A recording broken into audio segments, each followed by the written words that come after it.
জাতি বিভক্ত হলে দুই দলে মারামারি করবে, তার ভেতর থেকে তৃতীয় শক্তি একটা বেরিয়ে দেশটা মেছাকার করে দেবে। এটা নিয়ম। এটা কি নিয়ম? তৃতীয় শক্তি বেরা মারামারি করল। এখন জেনারেল ওয়াকার তো বললেন আপনারা ঐক্যবদ্ধ থাকেন, মারামারি করবেন না। আমি বলবো ঐক্যবদ্ধ থাকে কেমনে, কি দিয়া? আর মারামারি হয় কেন, কি দিয়া? অসময়ে আম পাকে না, হয়তো একটা কীট, একটা পোকা একটা হুল ফুটিয়ে দিয়েছে, আম পাকবে আরো ৩-৪ মাস পরে, কিন্তু সে আম পেকে গেছে দেখা গেল ৩ মাস আগে। ঠিক না? বুঝা গেল কোনো একটা দোষ ভিতরে ঢুকলে ওটা তাড়াতাড়ি পেকে যায়।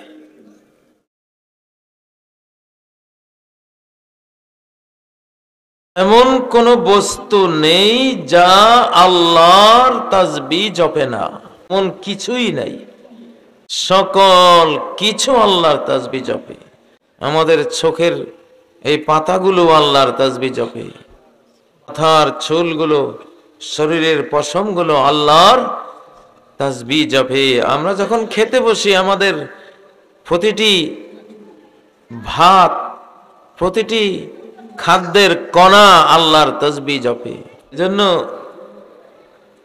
প্লেট চেটে খেতে হয়, কিছু রেখে দিলে খাদ্যগুলি লানত দেয় যে আমাকে শয়তানের জন্য কেন রেখে গেলে, শয়তান খাচ্ছে আমাকে।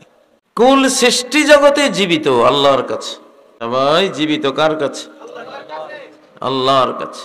সবাই তাসবিহ জপে। এই লোহার রড গুলো, এই ক্যামেরা গুলো, মোবাইল গুলো আল্লাহর কাছে জীবিত, সবাই তাসবিহ জপে।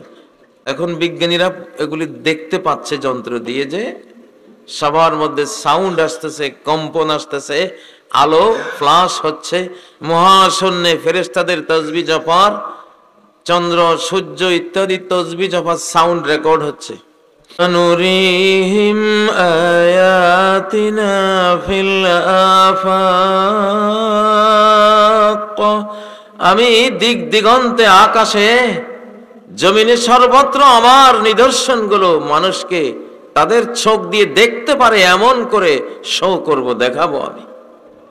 আমরা সেই যুগে আসছি।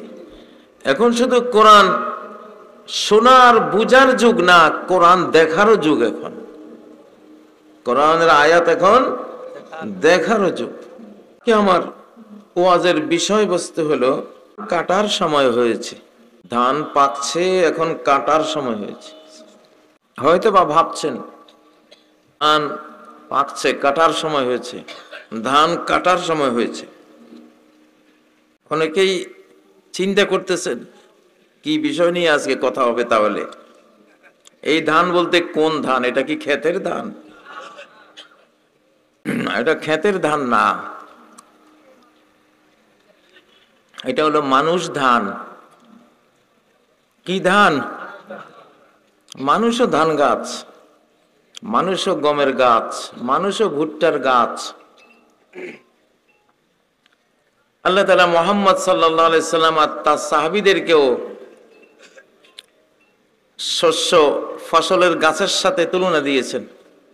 মানুষের জীবন আর একটা গাছের জীবন সেম।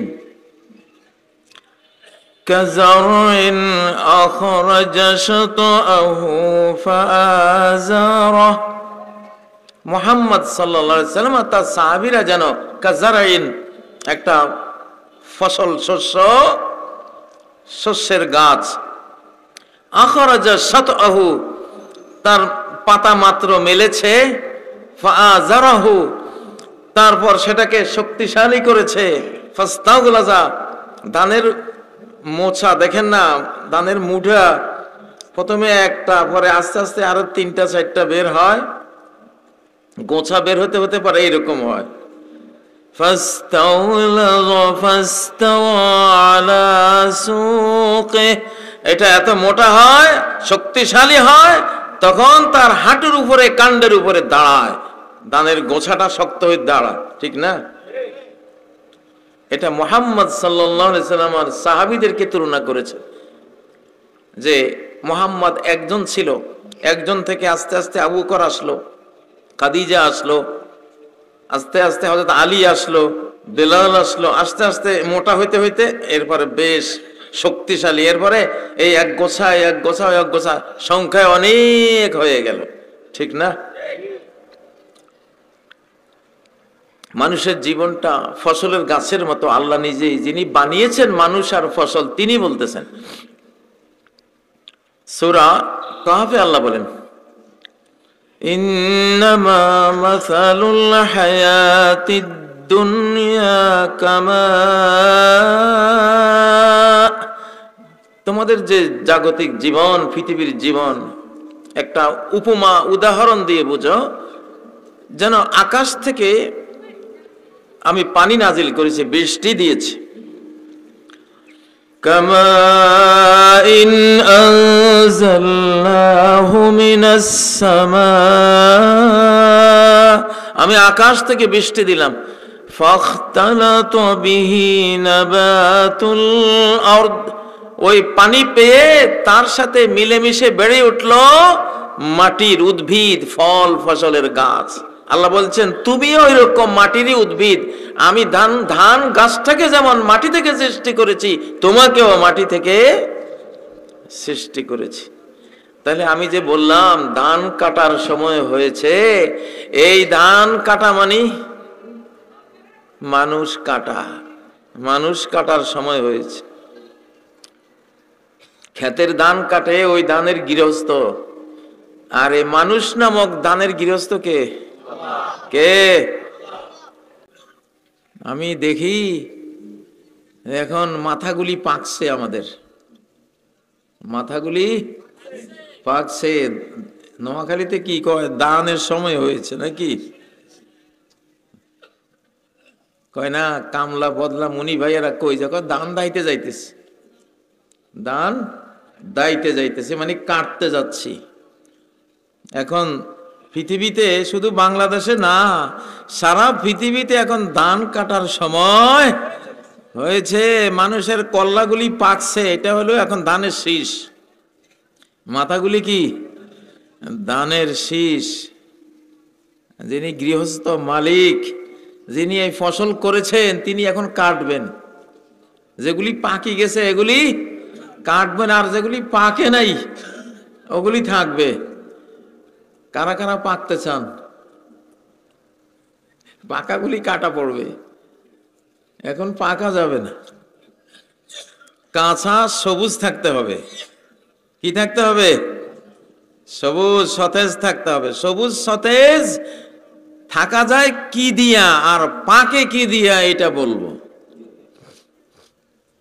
অসময়ে আম পাকে না, হয়তো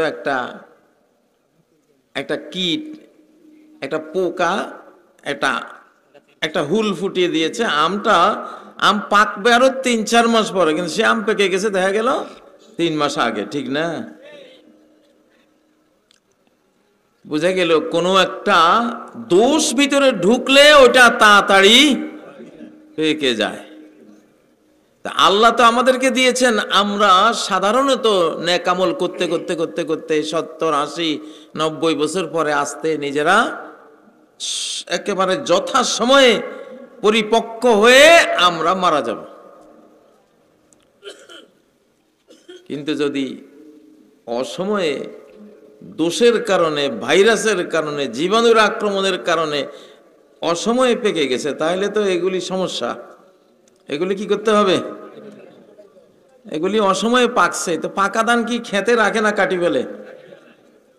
সুসময়ে পাকুক আর অসময়ে পাকুক, পাকার পরে তো আর খেতে রাখা যায় না। আমি পৃথিবীতে দেখতে পাচ্ছি অনেক কোটি কোটি কোটি, শত শত কোটি মানুষের এই মাথা পাকি গেছে, পাপের মাথা পেকে গেছে। এখন কাটার সময় হয়েছে, ধান কাটার সময় হয়েছে।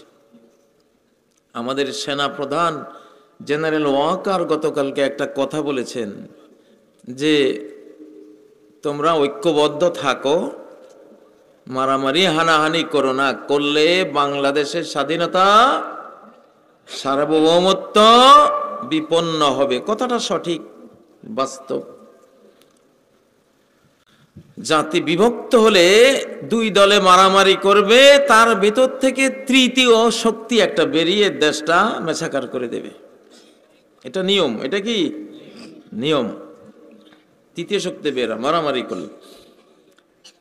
এখন জেনারেল ওয়াকার তো বললেন আপনারা ঐক্যবদ্ধ থাকেন, মারামারি করবেন না।